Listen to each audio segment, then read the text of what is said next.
Bonjour à tous et à toutes, j'espère que vous allez bien et bienvenue aujourd'hui pour une nouvelle vidéo. Cette semaine, j'ai décidé de vous faire un book haul parce que ce mois-ci c'était mon anniversaire et il se trouve que pour l'occasion j'ai été extrêmement gâtée et j'ai eu plein de nouveaux livres que je suis hyper impatiente de vous présenter. On commence tout d'abord par deux livres de poche qui m'ont été offerts par Aurore, une très bonne amie à moi. D'ailleurs, si tu passes par là, Aurore, je te fais de gros bisous et je te remercie énormément pour ces deux livres parce que c'est vraiment deux auteurs que j'avais vraiment envie de découvrir et grâce à toi, je vais pouvoir me plonger dans ces lectures. Elle m'a offert La Bibliothèque des cœurs cabossés de Katharina Bivald. C'est un livre que j'avais dans ma wishlist depuis déjà pas mal de temps et grâce à elle j'ai pu enfin la voir et j'ai commencé à lire comme vous pouvez le voir. Dans cette histoire on va suivre Sarah qui est une jeune suédoise qui est libraire et qui passe tout son temps à lire au point qu'elle n'a plus vraiment de vie sociale. Sa vie est entièrement consacrée à la lecture et depuis quelque temps elle a eu l'habitude d'échanger avec une femme assez âgée, une américaine et elles se sont envoyées des livres, elles ont échangé sur la lecture, etc. au fil du temps, et elles se sont liées d'amitié. Et il se trouve que Sarah va décider de rendre visite à cette dame qui s'appelle exactement, je ne sais plus, qui s'appelle Amy, sauf que malheureusement quand elle va arriver sur les lieux, ça va être un peu la douche froide, puisque elle va découvrir que Amy est décédée. J'ai vu pas mal d'avis positifs sur ce livre, que ça soit sur Booktube ou sur les réseaux sociaux, et donc j'espère vraiment que j'aimerai également ce livre.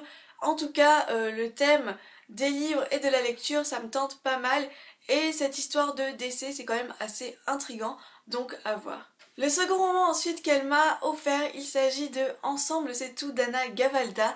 Anna Gavalda, c'est une auteure dont j'avais entendu parler pas mal de fois, mais j'avais jamais eu l'occasion de me plonger dans l'un de ses romans, et donc aujourd'hui ça va pouvoir être le cas avec ce roman. Dans ce roman, on nous dit qu'on va retrouver 4 personnages, tous très différents, qui n'ont véritablement rien en commun, et qui pourtant vont se rencontrer, et leurs destins vont se lier entre eux.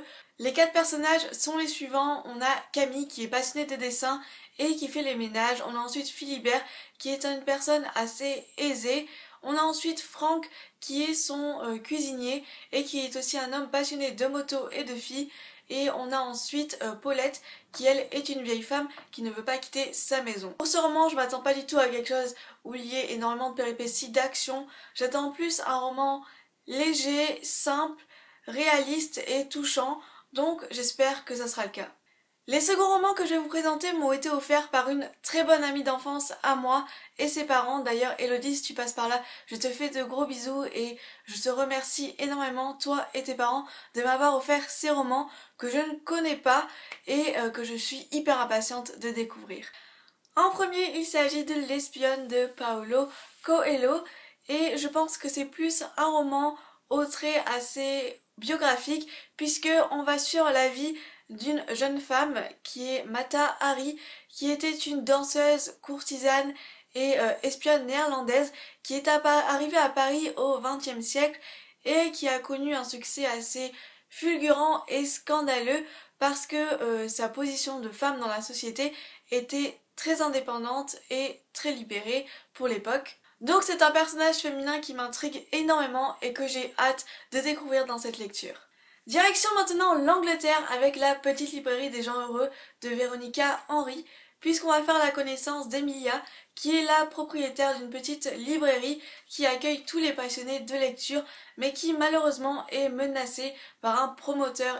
Cette librairie a vraiment une grande valeur sentimentale pour de nombreux lecteurs, et on nous dit qu'au fil de notre lecture, on va faire la connaissance avec toutes les différentes personnes qui ont l'habitude de se rendre dans cette librairie. On va vraiment découvrir des profils très différents et qui ont un rapport assez particulier avec cette librairie et qui est un petit peu pour eux un endroit où on est heureux. Encore une fois, c'est un livre sur le thème des livres et de la librairie, alors ça ne peut que me plaire. Donc je suis vraiment intriguée et j'ai vraiment envie de découvrir cette lecture. Il ne me reste plus qu'à vous présenter les 4 derniers livres que j'ai reçus pour mon anniversaire. Et ces 4 derniers livres m'ont été offerts par mes grands-parents qui ont été extrêmement généreux.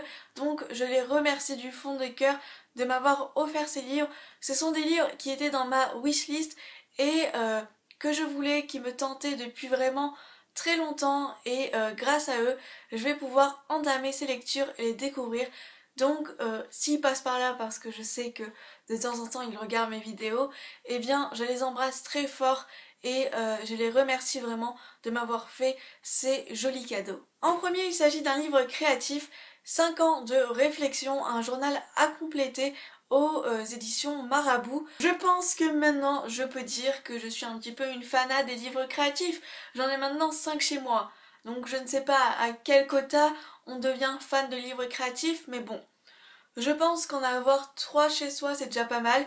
Mais celui-là, il me tentait depuis vraiment pas mal de temps parce que c'est vraiment quelque chose d'assez simple et de vraiment très original. Ça demande pas beaucoup de temps et pas beaucoup d'énergie ou de créativité. Et donc je pense vraiment que c'est un journal accessible à tous, peu importe si on a pas du tout l'esprit artistique ou créatif. C'est vraiment un journal très simple à utiliser parce que ça va seulement vous demander quelques minutes par jour. Chaque jour vous allez avoir une question et le but est simple, il va falloir y répondre. Et ce calendrier est sur 5 ans et donc comme ça vous allez pouvoir voir au fil du temps comment vos réponses ont pu changer, évoluer au fil des différentes années. On continue ensuite avec un livre en anglais qui me faisait de l'œil depuis déjà pas mal de temps parce que je l'ai vu énormément de fois sur le compte Instagram de Lecture by Juliette. D'ailleurs je vous conseille vraiment ce compte, elle fait des photos hyper mignonnes et c'est vraiment une fille adorable, donc je vous conseille vraiment d'aller voir ses photos et d'aller les liker. En tout cas, elle a beaucoup parlé de ce roman et il s'agit de Holding Up the Universe de Jennifer Niven. Voilà, vous pouvez me remercier pour mon anglais qui était fabuleux dans la prononciation de ce titre. J'ai vraiment eu du mal en fait à me positionner pour la lecture de Tous nos jours parfaits parce que c'est évident que cette lecture m'a bouleversée, mais je savais pas si finalement j'avais aimé ou pas. Et j'espère pouvoir me faire un avis un petit peu plus concluant, un petit peu plus concret sur Jennifer Niven avec cette nouvelle lecture. Tout comme dans Tous nos jours parfaits, on va être face à une histoire d'amour entre deux adolescents qui sont dans deux situations très différentes et qui ont des situations familiales assez particulières et des situations personnelles parfois dures et difficiles à vivre. D'un côté, on a Libby qui a l'air vraiment d'avoir un passé assez difficile, surtout depuis la mort de sa mère. Elle a des problèmes d'anxiété et en plus de ça, à l'école, elle subit un harcèlement à cause de son poids. Et de l'autre, on a Jack qui lui aussi est un jeune homme qui a quelques problèmes.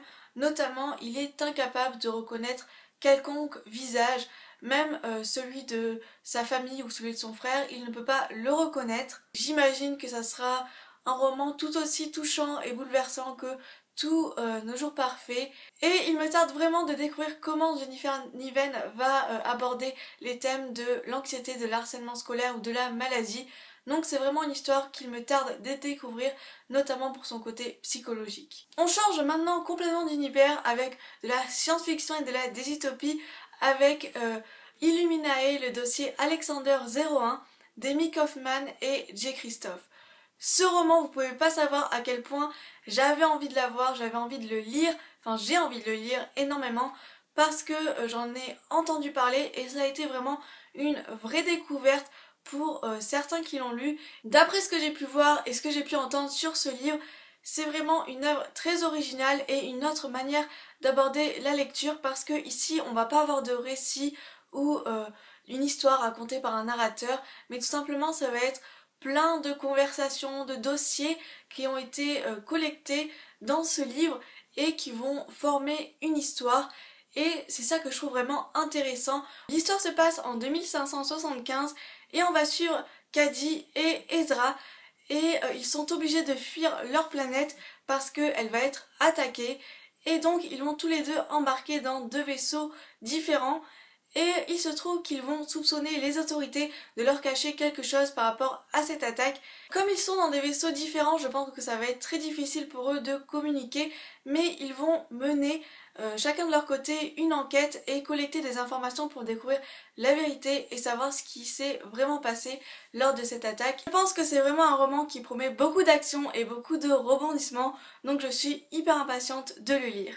Et on termine ce book haul avec une bande dessinée, Les Culottés, le tome 1 de Pénélope Bagieux. Cette bande dessinée va se concentrer sur le portrait de 15 femmes tout au long de l'histoire qui ont inventé leur destin et qui ont su imposer leur voix. J'ai commencé à lire cette bande dessinée et je l'adore parce que c'est à la fois drôle mais aussi hyper instructif parce qu'on en apprend davantage sur des femmes qui sont assez méconnues. On trouve vraiment des portraits très hétéroclites de femmes d'origines différentes et de nationalités différentes et qui ont vécu dans des époques aussi très différentes et ça c'est hyper intéressant.